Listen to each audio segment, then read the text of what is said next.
Bharti news, सीधा, सटीक और निष्पक्ष। नमस्कार, मेरा नाम राघव है और आप भारती न्यूज देख रहे हैं। हमारे आज के इस पॉडकास्ट की खास मेहमान हैं गीता लूथरा, जो एडवोकेट हैं सुप्रीम कोर्ट ऑफ इंडिया में। मैम, पहला सवाल तो आज का कॉन्फ्रेंस जिसका विषय था court room to board room, कैसा लगा ये विषय जिसमें लोकतंत्र के दो सबसे मजबूत स्तंभ, एक मीडिया और दूसरा न्यायपालिका, एक साथ थे? क्या महसूस हो रहा था आपको? देखिए, ये एक मेरा तो खास बहुत ही फेवरेट सब्जेक्ट है, क्योंकि मैं क्रिमिनल जस्टिस सिस्टम और मीडिया ट्रायल्स एक दूसरे के साथ बहुत स्ट्रांगली जुड़े हुए हैं। न्याय पाने के लिए कभी कभी आपको मीडिया की जो पुश है वो ज़रूरत होती है। मीडिया की ओवर पुश हो जाए तो मुझे लगता है कि उसमें न्याय में कुछ कमज़ोरी आ सकती है। कई जजेस का कहना है और कई जुडिशियल थिंकर्स का कहना है कि जज इतना कमज़ोर नहीं होता कि उसको कोई भी हवा के झोंके से उसका मन बदल जाए। तो सेम प्रिंसिपल ये हुआ कि जो जज है वो इतना स्ट्रॉन्ग और अबव पब्लिक सेंटिमेंट्स है कि उसको बिल्कुल फ़र्क नहीं पड़ता और वो बिल्कुल हिलता नहीं है। और दूसरी तरफ से ये जजेस कहते हैं कि हम कोई ग्लास हाउस में नहीं रहते। अगर दुनिया और पब्लिक का इतना ओपिनियन होगा तो उससे जजेस पे कुछ असर, कितना भी स्ट्रॉन्ग जज क्यों ना हो, कुछ असर तो हो ही सकता है। और ये मैंने अपने प्रोफेशनल करियर में देखा है कि ज़रूर मीडिया वाले केस में जजेस पे इफ़ेक्ट होता है। बहुत कम लोग ऐसे हैं जिनको बहुत दुनिया के तनाव हों और वो उसको बिल्कुल वो ऐसा जज हो जिसको कोई फर्क नहीं पड़े। वो तो आइडियल स्टेज हो जाएगी। हाँ, वो आइडियल स्टेट है और हम लोग आइडियल स्टेट में थोड़ी रहते नहीं हैं। रह सकते। इसलिए मुझे लगता है कि ये बहुत दिलचस्प टॉपिक है। और the fact that media and law were combined, so justice और थोड़ा स्ट्रांग हो जाएगा। मुझे लगता है, नो, आई फील के दोनों तरह के जो स्टूडेंट्स हैं ना, जो लॉ के स्टूडेंट्स हैं और मीडिया के स्टूडेंट्स हैं, उनको दूसरे व्यू पॉइंट के बारे में सोचने की अपॉर्चुनिटी मिलेगी। मीडिया वालों को कि हम कैसे रिस्पॉन्सिबल रिपोर्टिंग करें और लॉ वालों को कि हम कैसे कानून को ध्यान में रख के हम कैसे अपने क्लाइंट को या कोर्ट को ऐसा एटमॉस्फेयर दे जो इंडिपेंडेंट हो, जो स्ट्रेस फ्री हो। सो लोग कहते हैं अच्छा ट्रांसफर करा लो, वो डीजीपी का बेटा है, वो आईजीपी का बेटा है। और कोर्ट्स कहते हैं बट जजेस से उसको क्या फर्क पड़ता है। बट देखो, जजेस को फर्क नहीं पड़ता है, पर थोड़ा जो इन्वेस्टिगेशन है उन सब में पूरा प्रोसेस है। वो एक प्रोसेस है जो बिल्कुल इंडिपेंडेंट होना चाहिए और दिखना चाहिए कि ये इंडिपेंडेंट है। तो इसीलिए बहुत सी ट्रांसफर पिटिशंस इस ग्राउंड पे भी कोर्ट्स में आती हैं, कुछ मंजूर होती हैं, कुछ नहीं होती है। तो ये एक बहुत ही it's a very important, very interesting subject और आई एम श्योर सबको बहुत इंगेजिंग लगा होगा। मैम, बहुत अच्छा टॉपिक आपने शुरू कर दिया है। मैं एक दो सवाल इससे जुड़े और पूछूंगा। अभी हमने रिसेंटली देखा नेपाल की एक छात्रा के साथ जिस हिंदुस्तान में हुआ, और वो बहुत ही दर्दनाक था।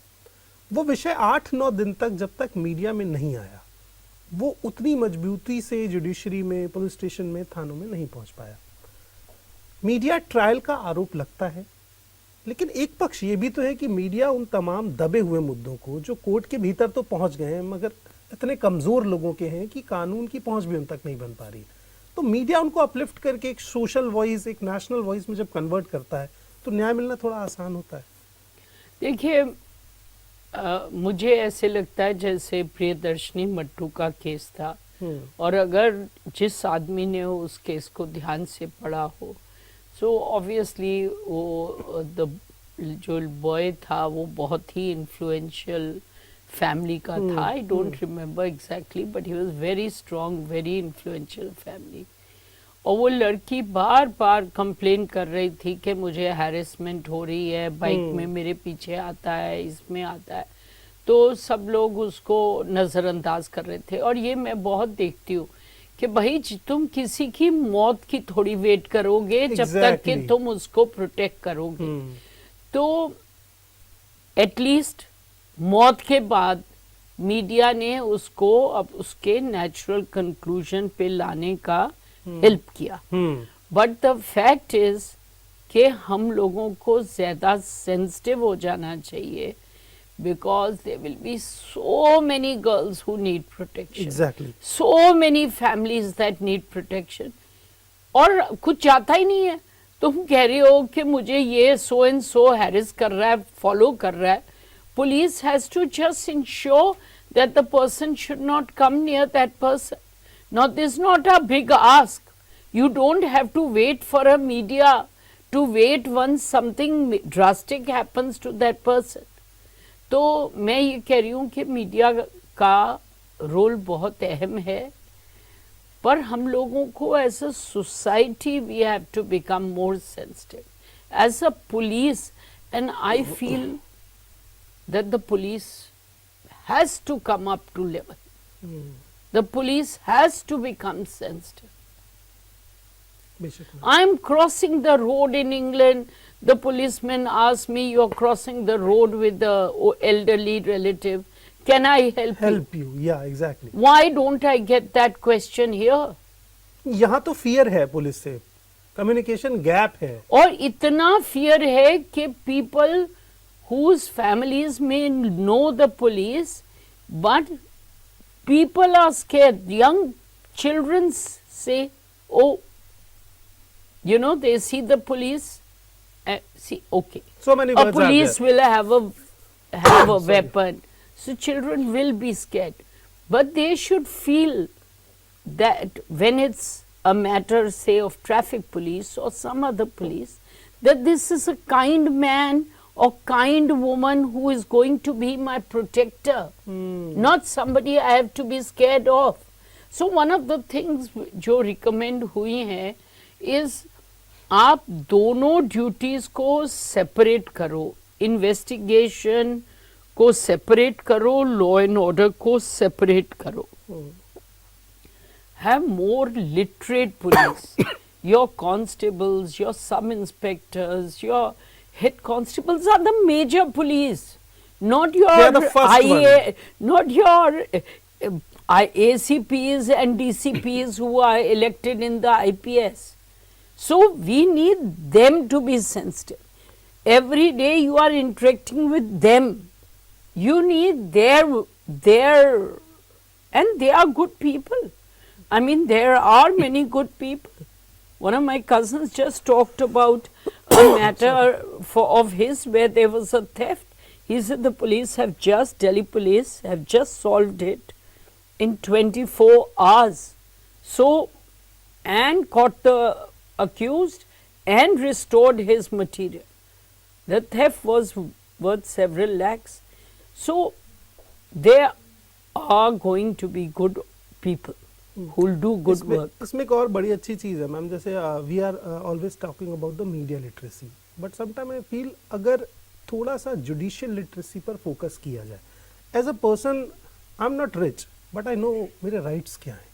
तो वो एक confidence जो आता है, वो कॉन्फिडेंस शायद इस सिस्टम को थोड़ा और बेटर करेगा. आप बात फीमेल्स पर आई थी और एक इस बीच का बहुत ज्वलंत मुद्दा है. मैं चाहूँगा कि हम लास्ट क्वेश्चन की तरह से डिस्कस करें. हमने अभी जस्ट मिसेस मूवी देखी और एक नई डिबेट शुरू हुई है इंडिया में कि जो डिवोर्स है उसको एज अ क्राइम कंसिडर ना किया जाए. एक महिला अपने घर में 10 साल से पिट रही है और वो डिवोर्स चाह के उस चीज से आजाद होना चाहती है, तो ये कोई पाप तो नहीं है। तो इंडिया में इसकी लिटरेसी को कैसे और एक्सप्लोर किया जा सकता है कि एक फीमेल के राइट्स के साथ साथ सोसाइटी का नजरिया भी बदले इस चीज को देखने के लिए? देखो, मैं आपको ये कह सकती हूँ कि इंडिया में ना एक सोसाइटी नहीं है। इंडिया में 10 सोसाइटीज है, बहुत सोसाइटीज हैं। So they will be a rich upper class which is not concerned about the tag of married and divorce. Yeah. There will be a extremely rich upper class which may not be concerned. There may be other people for whom even a panchayati divorce is good enough. Yeah. There is a huge belly of class in India which actually gives a lot of importance to marital status. हम सबको एक नहीं, you know, sometimes, and I'll tell you this experience. 40 years ago, when judges would say, why don't you settle and why doesn't this woman give a divorce to their husband? I had no answer to give them because that woman would start crying every time I told her, why don't you agree to a divorce? For her, it was unthinkable. Today, our girls have become much more in part. Today, they don't feel that way. Many don't feel that way. But somewhere, we can't dictate to them, we have to explain to them. Exactly. That We is the can't best point. dictate to them. So I feel today they are ready. You know, today if somebody asks me, I'll say, okay, I'll speak to her. Yes, I will try and explain to her her rights and obligations and duties and the freedom she'll get and the liberty she also will get. So today the ethos has changed. But still, we are still a society where many of our values are traditional. And question is, should all this law be criminal? Should it be criminalized? I don't know, because you have in your own way to save the institution of marriage. Those who want to go to marriage should be able to be safe. So Exactly. both is important. तो हमारा ये आज का podcast अगर कोई law का student देख रहा है तो उसके लिए आधे सेमेस्टर भर का सामान उसको मिल चुका होगा। और आपको हमारा ये पॉडकास्ट कैसा लगा है ये आप कमेंट बॉक्स में ज़रूर बताइए। इसके अलावा अगर आपके कुछ और सवाल हैं तो वो भी ड्रॉप कर दीजिए ताकि इसके बाद जब कभी हम बैठे तो उन पर भी चर्चा हो सके। तब तक के लिए भारती न्यूज़ को सब्सक्राइब कर दीजिए, बने रहिए हमारे साथ। बहुत बहुत शुक्रिया, धन्यवाद।